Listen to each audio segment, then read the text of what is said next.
Let's be fair, form 45 کے حساب سے اگر میں چلوں تو پی ایم ایل این کی 15 سے 20 سیٹیں ہیں ٹوٹل ابھی تک فارم 45 کے مطابق. باقی جو ان کی ابھی انہوں نے 80 پوری کر دی ہیں وہ نیشنل اسمبلی کی بھی تو نہیں ہے قانون کے حساب سے. یا تو اس میں سے 20 پی آئی اے کی ہوں گی، 20 اس کی ایمریٹس کی ہوں گی اور 20 قطر کی ہوں گی، لیکن نیشنل اسمبلی کی وہ سیٹیں کہیں سے نہیں ہیں.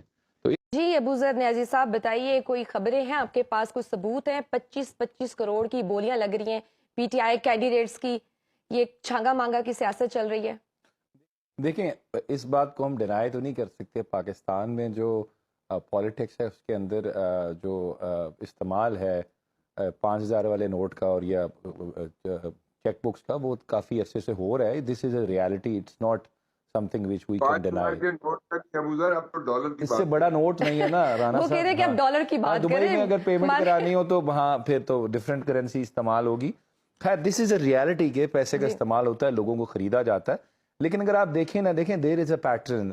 یہ کوئی میڈنس، وہ کہتے ہیں نا pattern behind this madness, method ہے اس کے بیہائنڈ. یہ سب سے پہلے سٹارٹ ہوتا ہے جب یہ پرانے لیڈرز کے ساتھ پریس کانفرنسز کرائی گئی پاکستان تحریک انصاف کے، کچھ کے تو ٹی وی پہ بھی انٹرویوز آئے. پھر اس کے بعد جب نامینیشن پیپرز لینے گئے وہ چھینے گئے. پھر اس کے بعد جمع کرانے گئے، جمع نہیں کرانے دیے گئے. پروپوزرز اور سیکنڈرز کو اٹھایا گیا، کینڈیڈیٹس کو اٹھایا گیا. پھر اس کے علاوہ پھر آ جاتی ہے آپ کی پری پول ریگنگ. آپ کو کیمپین نہیں کرنے دی گئی، صرف تھوڑے سے لوگوں کو کرنی دی گئی، باقی تو جھنڈا بھی کوئی لے کے جاتا تھا اس کو پکڑ لیا جاتا تھا. تو یہ بیسیکلی سارے ٹیکٹکس تھے جو منیمائز دا سیٹس جو ان کو ملتی ہیں. اب اس کے بعد ان ایکسپیکٹڈلی جو کیلکولیشنز تھیں 40-50 سیٹیں آئیں گی، لیکن وہ عوام کا سمندر نکل آیا. 8 فروری کو انہوں نے ساری کیلکولیشنز جو تھی ان کو اوپر سے نیچے کر دیا. وہ کہتے ہیں نا کالا بازی لگ گئی ساری پلاننگ کی. تو اس کو پھر کور کرنے کے لیے بھی اتنی بھونڈے طریقے سے ان کو یہ کرنی پڑی، ریگنگ بھی کرنی پڑی جو ایکسپوز ہو گئی. اچھا اس کے بعد اب پھر بھی نہیں بات بنی. ابھی بھی وہ 91 سے 92 95 انڈیپینڈنٹس آ رہے ہیں، ان کے نمبرز پورے نہیں ہو رہے. تو لاسٹ میتھڈ سسٹم میں پرابلم کیا ہے؟ جب بائی فورس بھی کام نہیں ہو رہا ہے، پرابلم کہاں پر ہے؟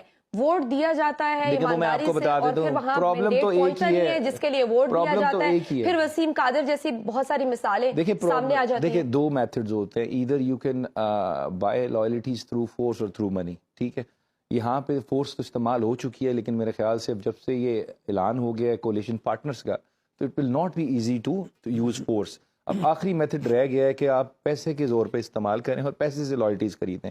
سو پاکستان ہے، بہت لوگ بک بھی جاتے ہیں پیسے پہ، لیکن سب سے بڑا جو پریشر ہے وہ تو یہ ہے جس بندے نے اگر ووٹ اپنا بیچنا ہے اور لائلٹی چینج کرنی ہے، دا پبلک ول ہولڈ ہم اکاؤنٹیبل. جنہوں نے ان کو چیئرمین پی ٹی آئی کپتان کے نام سے ووٹ دیا ہے، تو that is the biggest factor جو اکاؤنٹیبلٹی ان کی کرے گی، ان کی کانسٹیچوئنسی کے ان کے لوگ. تو یہ بہت لوگوں کو ڈرا کے رکھے گا. کچھ تو آئیڈیولوجیکلی لنکڈ ہوتے ہیں نا، وہ تو نہیں چینج کریں گے، لیکن کچھ ہوتے ہیں تھوڑے سے جو میرے خیال سے پیسے کی چمک دیکھ کے ان کے آنکھوں میں تارے چمکنے لگ جاتے.